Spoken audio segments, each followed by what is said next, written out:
Okay, we've got an interesting show this morning, and I'm going to go over a case history from the internet, which is really interesting, and how people who are guilty of cybercrime, how they perceive their accusations.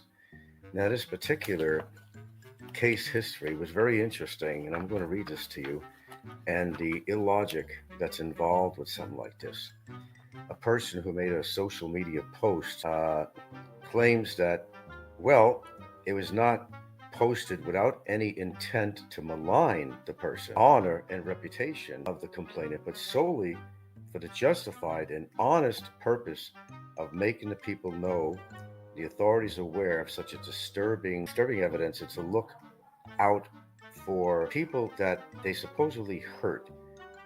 It says, whereas there's no malice, there is no libel. But let's talk about malice. Now, in this particular thing, it says, I maintain I'm not the author of what I put out on social media. I'm not the person. But they still posted it. I merely shared the link in the post made by such and such a person on my social media page, which cautions the police about the disquieting behavior of the complainant. Then they go and quote about Section 5 of Implementing Rules and Regulations of the Republican Act 10175, which they say states that the provision of cyber libel applies only to the original author of the post or online libel. Not true.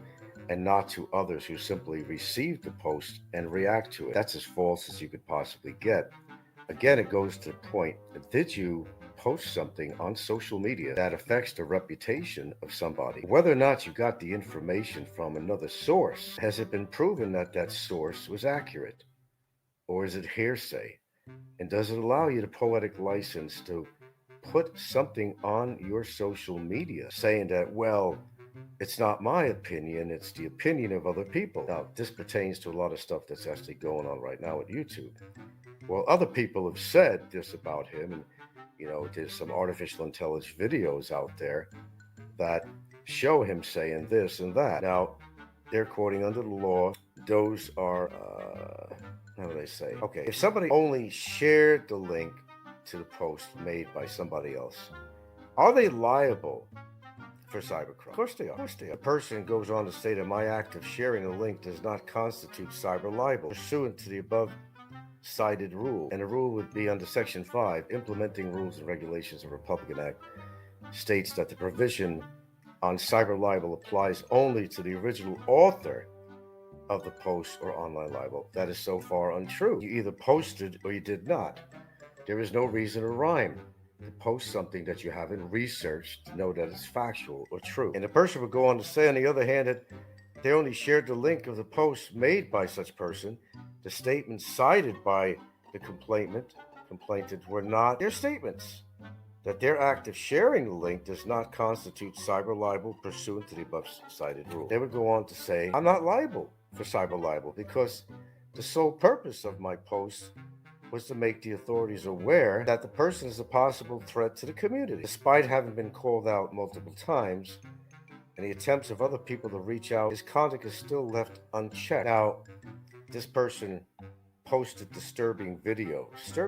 But who posts a person that's online legally with the law? And going by hearsay, that they're deeply concerned that the community, most especially children. I'm a father, and the last thing I ever want is anything to happen to my daughter, and I'm just trying to protect any possible person that may become his prey. I have absolutely nothing to gain from it. My entire goal is only to get to the authorities to do something about the vicious propensity. Henceforth, the complaint must be dismissed for lack of merit. Now, what does this all mean? First of all, on social media, when you post something on there, it's posted willingly and publicly for all to see, without any kind of defining proof of allegations, except for hearsay that maybe somebody wrote a letter saying that this person is not a nice guy. Well, why is he not a nice guy? So you mean you are allowed to post something on your social media that's unwarranted, unfounded, and is all based on hearsay, and that is your defense?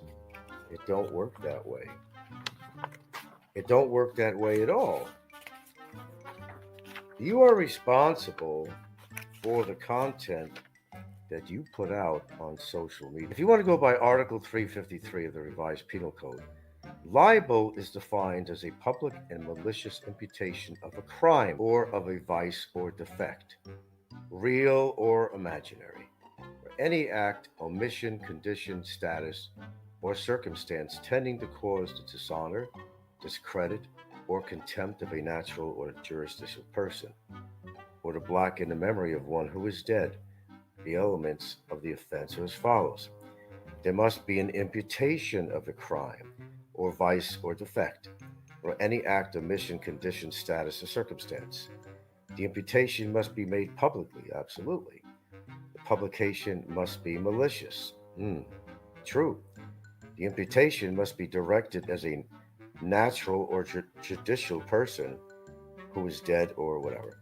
The imputation must tend to cause dishonor, discredit, or contempt of the offended party. Now, this person will maintain that their social media posts do not contain any libelous statements. First, the first element of libel is wanting. The person goes on to claim that I did not impute against him any crime or vice or defect or any or omission, condition, status, or circumstance. Nowhere in my statement can any defamatory or derogatory remark be directed against any person be found. It is contrary to the claim of the witness. Second, the third element of libel is not met, he's saying, because the social media post is not designed with malice. Let's go over that one. Not designed with malice. Well, if there was no malice in this situation, the person would not have posted that. Not having backup information that's verifiable and undeniable. This is where people like this get in trouble. Okay, and let's go on to Cezanne versus Ramus, Court of Appeal. It is well to note that the existence of malice, in fact, may be shown by extrinsic evidence that the defendant bore a grudge against the offended party, or that there is rivalry or ill feelings between them which existed at the date of publication of the defamatory imputation. The post he claims he made was not a product of grudge, rivalry, or ill feelings. Well, let's go beyond this statement here. Did you or did you not post something? And this is how Mr. Barry Lee Jordan got affected. Question is, did you or did you not post this inflammatory, derogatory, illegal, shaming post on another individual? Did you or did you not? There's no defense in something like this. You can't quote. And let me go back to, I have a situation with a fellow from Facebook, basically who did, and that's where I got this case history to compare, where Warren Hunt, our good buddy, the dead guy that's still alive, who claims he was a police officer and a fireman and everything else, wrote a very long statement that the accused in this situation posted on his Facebook. Now, Warren and myself, we were at odds, that's for sure. Warren makes claims that, a retired police officer with honors and this and that, and that he's just representing justice. Wow, Warren. And there was probably about a 5-paragraph entry that Warren H. put in, making all kinds of derogatory statements as if he was an expert in my life, and as if the statements were actually true, and nothing that he posted was true. I have the whole statement right here. Now, the person in question on this case, and I can't go too deeply into it because it's still ongoing, is that this person contends, it's somewhat similar to the case history I just discussed prior to this, contends that I'm this vicious person who did things with a 14-year-old on camera, which is referring to the artificial intelligence video where I'm not on camera, and the words coming out of my mouth, although it may sound like me, that's what AI is all about, which couldn't be used in court anyway. It was the fact that it wasn't on camera, and plus the sensibility of it. Why would anybody say, if they did such a horrible act, go on public media and say, I did this and did that to incriminate themselves? I mean, that right there would be thrown out. How can the person who is on trial, by the way, the person's on trial, I'm not on trial, how could they use this as an excuse, which is basically hearsay, third party, out of jurisdiction, come up with such heinous statements and expect the court of law to say, okay, we could use that. It doesn't work. What Warren had to say about me, our good buddy Warren, was horrible. Now, in this person's, and I am talking about my case now, but not in detail because the case is ongoing. I could only give you the gist of some of the defense being used. But I'm not a bad person. They're saying I was just looking out for the community. Looking out for the community for what? Am I a proven criminal? Criminal. And the only thing I ever had against me was a civil case. Where am I a criminal on record in any form or way? But yet he felt he had the poetic license to put on this material and a couple of videos that was provided from YouTube. Yeah, how does that work in a court of law? That's their defense. The bottom line is you can't post anything on social media. You are defaming, soiling the character of somebody that you don't even know. And the excuse is, well, I just put that on my site because I wanted to warn the community that there's a dangerous man walking around. Wow, what a statement that was. Dangerous according to who? Who? Where's the proof that this person is dangerous? What physical act or crime did this person commit? Where's the documents on that? Where's the solid proof other than hearsay from somebody that may not like me, for example, to post such a thing on their social media? Social media is not a judge and jury. Opinion could be expressed within reason. When it goes above reason, it's crime. An imputation is being made to say that this character or that character has committed crimes, but yet to prove what crimes did they commit. And we could use this information for current shit that goes on YouTube involving me or anybody else. Imputation of a crime is not a crime. I'll repeat, imputation of a crime is not a crime. Now, one wants to protect themselves when they're under the scrutiny of the law. Of course, you face charges. You face jail time. Your Honor, it wasn't me. I just put on my social media what I heard. That doesn't work in a court of law. You better come up with a better defense than that. That I thought I was doing the community a favor for what I heard about the person. For what you heard about the person. The court doesn't buy that shit. Okay, sir, so you heard this and you heard that. And you've seen a video, the person wasn't even in the video, saying that they're going to do this and that to somebody else publicly on social media. Now, the sensibility of this, well, there is none. There is none. It's hearsay. Nobody in their right mind, other than people like Barry, who's not in his right mind, is going to come on YouTube and say, yeah, man, I like to go after these young girls and shit. Why would they do that? Social media, which they know would have an audience of thousands, could be heard and recorded by thousands. You'd have to have no brain at all if you were guilty of such crime to go on social media and say that. I think you're all following me on this. Now, I can't go into all the details because I do have a case against somebody, and it's not over yet. But I'm just skimming the surface because that's all I can really do legally is skim the surface on this. I could do a comparative study, which I did a case study of somebody else who was under a somewhat similar scenario, where they're claiming that I thought I was doing the community a big favor. Just like the people who put out flyers in my community in Hawaii saying that this was a bad guy. Watch out for this guy because he's capable of doing this and capable of doing that. Boy, was that a crime. Who was involved with that but Fazio and a few others, in collusion with my tenants. That was a major, major crime. The fact that these people are not behind bars is amazing. You can't come on YouTube unless you're addressing something that somebody said about you. And then you presented some facts and said, well, listen, bud, who's the antagonist here?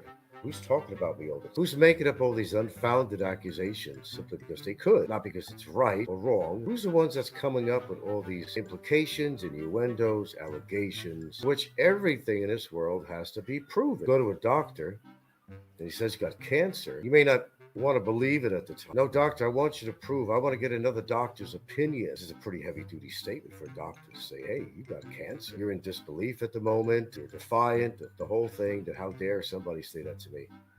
I don't get cancer or heart disease. You're wrong, doctor. So go to another doctor, get another opinion. It might turn out to be the same thing. In a court of law, you have to present concrete evidence. I've been over this before. Because it could turn out pretty ugly for the person who's making these accusations. They could be in a situation where they're perjuring themselves and the crime goes into a reverse mode and now goes against that person.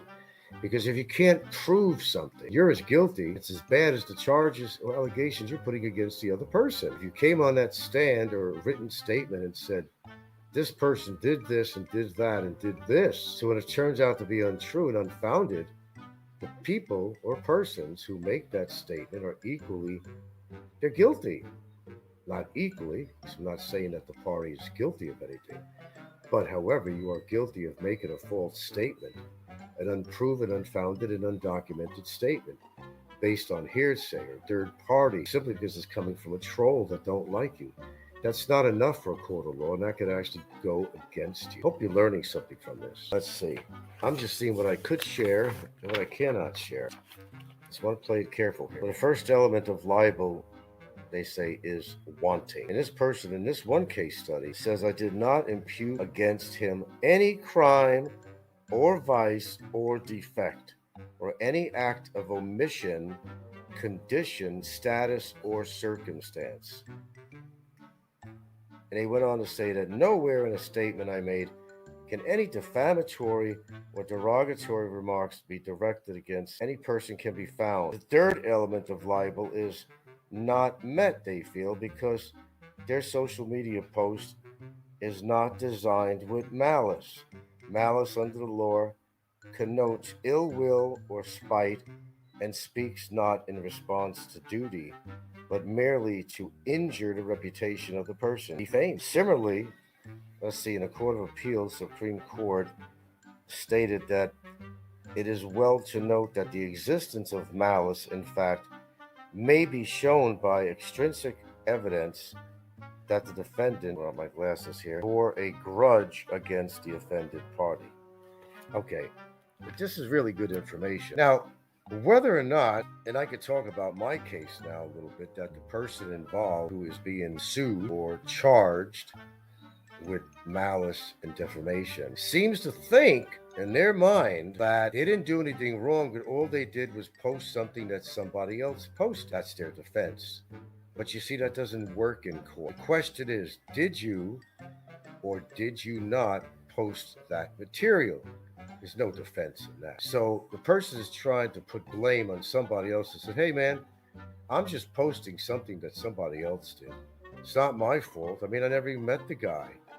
I have nothing against the guy. There was no malice involved here, no ill intent. But you posted it anyway without knowing the real facts, without knowing truth from fiction. You were equally guilty, just as much as you being the person who's making these implications, because you posted it. That's how the law works. That's how the law works. You could come up with any defense in the world, but it still comes down to one thing, no matter how much litigation goes on. Did you or did you not, sir, post this on your page? Yes or no?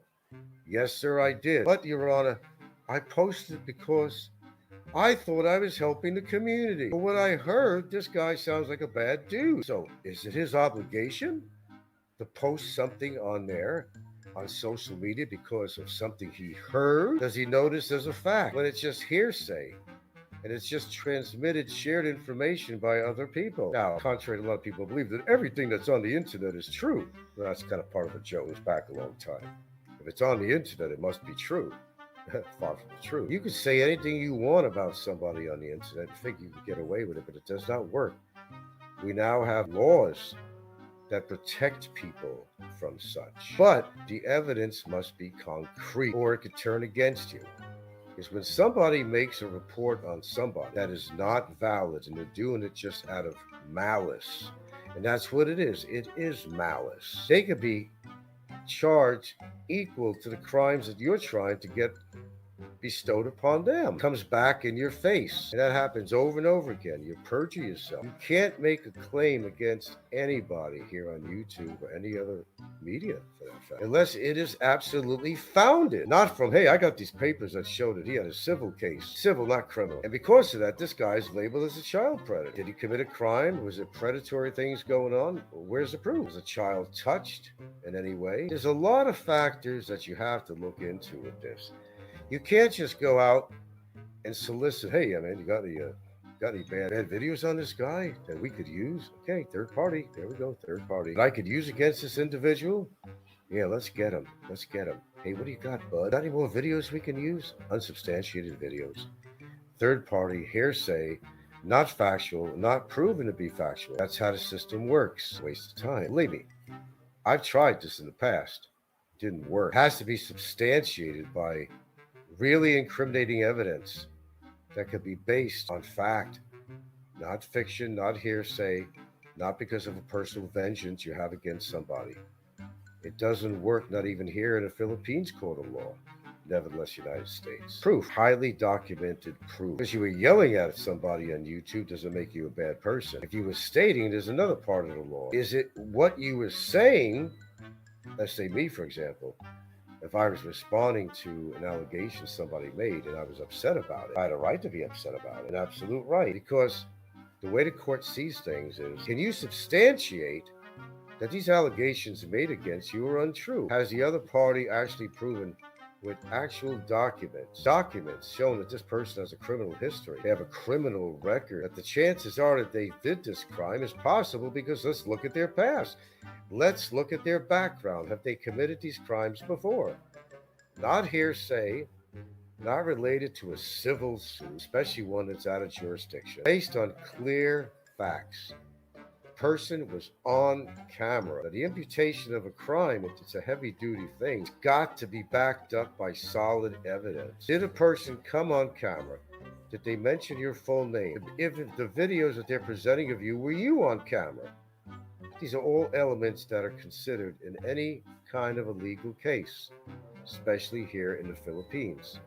Remember, there could be a whole reverse situation going on when you make accusations against somebody that are not true. It goes back on you. The court could deem you to be perjured. Then you're going to suffer the consequences of what you tried viciously, aimlessly, needlessly put some kind of an imputation of a crime against another person.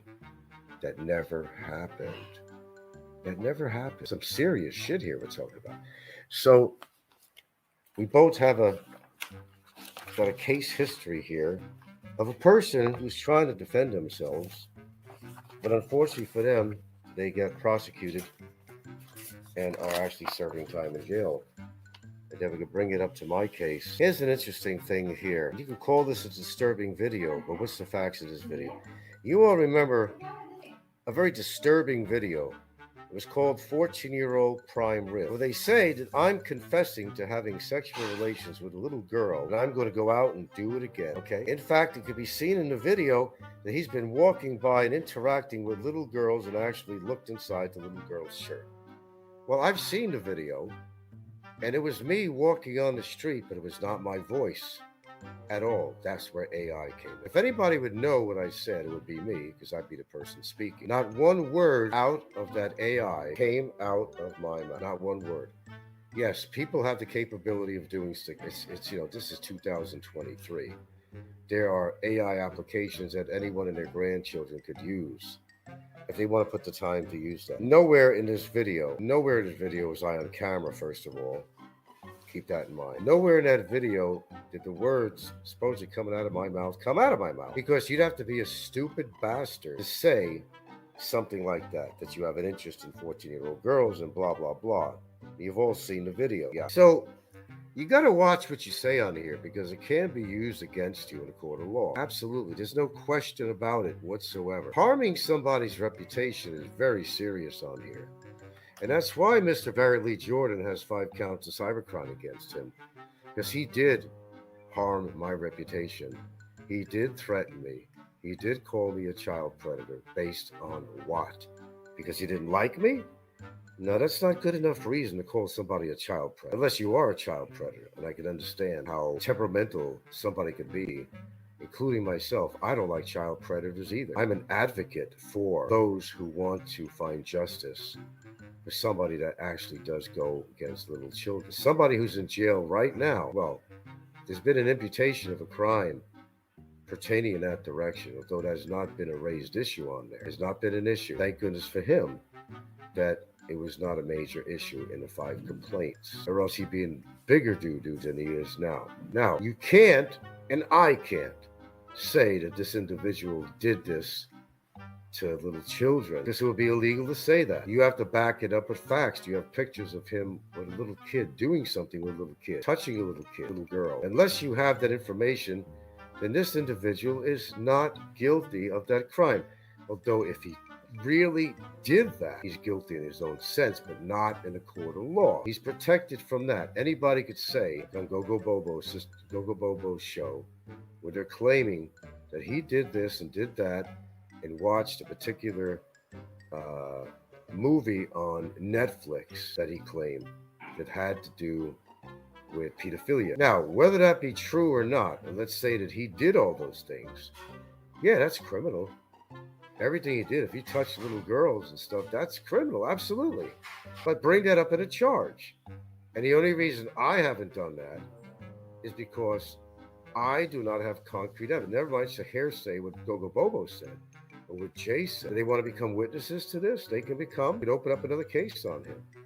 But they're not going to cooperate. So basically, he gets a get out of jail card free for that one. Well, although he's not going to get out of jail for his other crimes. But I think you get my point. You can't come on YouTube and label somebody as something that they're not. You can't do that. And to come on camera and do that is like probably the most insane thing anybody could do. I personally would never do a video ever saying anything like that about a young 14-year-old girl's prime rib. Sure, the voice was there, but it wasn't me. I never said one thing in that video that came out of my own mouth. However, it looks good on paper, doesn't it? My voice can be easily emulated with artificial intelligence, and that's exactly what they did. Now, to some layperson who sees that video, I'm using this as an example, you say, wow, did he say that? Hey, I'd be like, holy cow, that's damning shit. And it sure as hell would be if it came out of my mouth, which it didn't. And if I was on camera, which I wasn't. Because it doesn't make any sense at all why a reasonably intelligent person that I think I am, and probably on a bigger intellectual level than most people on here, would ever come on a video and say something of that nature, knowing that it's public, that everybody could record it, and it could implicate myself in a very heinous crime. It makes no sense at all. Anyone, and any one of you all would come out on here and say, other than people like Barry Jordan, who slips up all the time, but keeping him out of the picture for the second, there is nobody out there who is capable of committing such a crime that's going to come on YouTube and on camera and say, you know what, I did this, prime rib, 14-year-old, the whole bit. Why would they do that? Knowing that everybody records them. Why would they do that? They wouldn't, of course. We know the answer to that. So trying to use a video with AI, okay, dubbing out my speech, whatever I said while I was in the street, which was a simple scene, walking down the street, showing everyday life in the streets. That's all it was.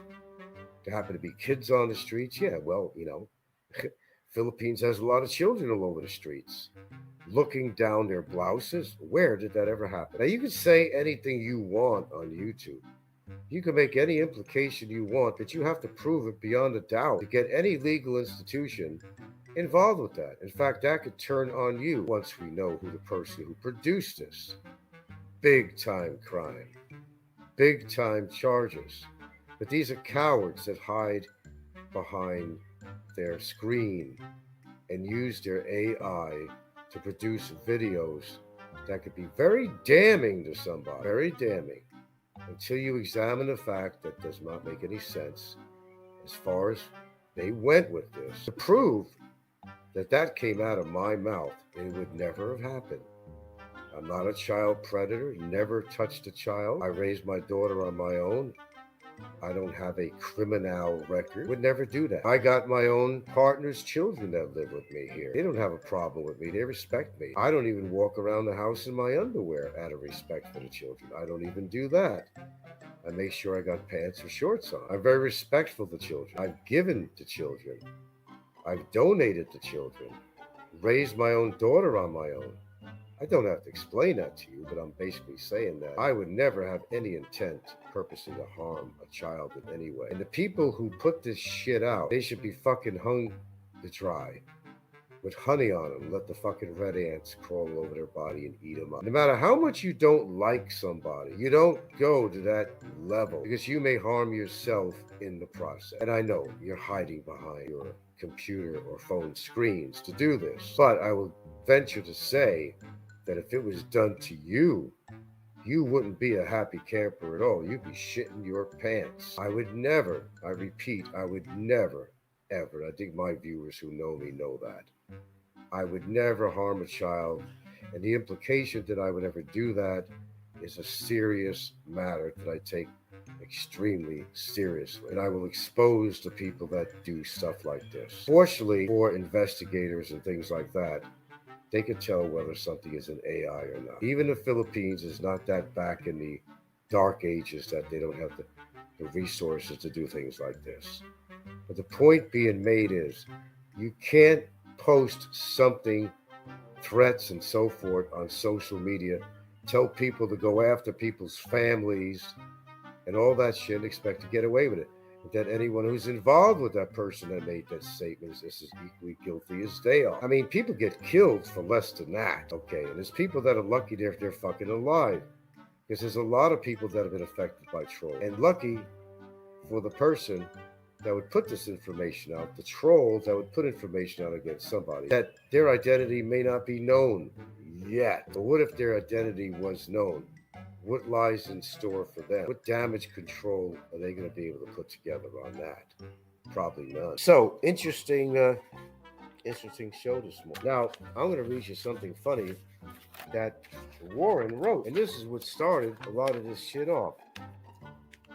And listen to the lies on there. I am a former police officer in Australia. Never was. I'm attaching clean links to YouTube videos currently still available for your review, and so you know what Mr. B true character is like and what he does on YouTube. That Mr. B is an extremely well-known liar who runs to the police when his own threats are turned to no. I go to the police if I've been threatened. This is Warren speaking, by the way. Mr. B accuses me, meaning accuses Warren, of being a corrupt police officer, which it turns out he was never a police officer at all. He's saying that he has terminal cancer, which has never been proven.